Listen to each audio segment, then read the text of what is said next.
À un vol entre Dublin et Londres la semaine dernière, une dizaine de passagers seulement étaient à bord. Certains avions sillonnent le ciel complètement vide, et ce n'est pas une légende.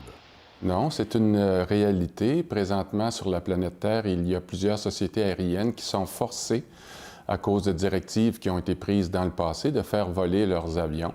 C'est une réglementation européenne qui exige que les compagnies fassent atterrir au moins 80% des avions prévus dans les aéroports, sous peine de se voir retirer ces créneaux payés parfois plusieurs dizaines de millions de dollars.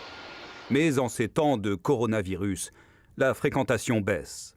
Exemple, le vol 890 d'Air Canada entre Toronto et Rome hier. Moins de 40 passagers sur les quelques 300 sièges du Boeing 787.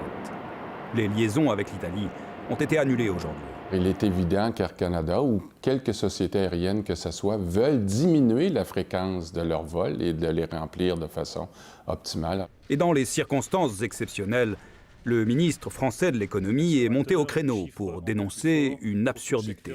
C'est mauvais pour l'environnement, mauvais pour l'économie, ça n'a aucun sens. Donc les règles absurdes, elles sont faites pour être modifiées. Et elles seront effectivement modifiées ou au moins suspendues temporairement. La Commission européenne va légiférer rapidement sur ces questions de créneaux. L'Organisation de l'aviation civile devrait peut-être passer une loi automatique dans le futur pour que les transporteurs aériens n'aient pas à se mettre à genoux pour demander de suspendre cette loi-là du 80%. On prévoit pour l'instant que le coronavirus pourrait leur faire perdre entre 63 et 113 millions de dollars. Ici Mathieu Prost, Radio-Canada, Montréal.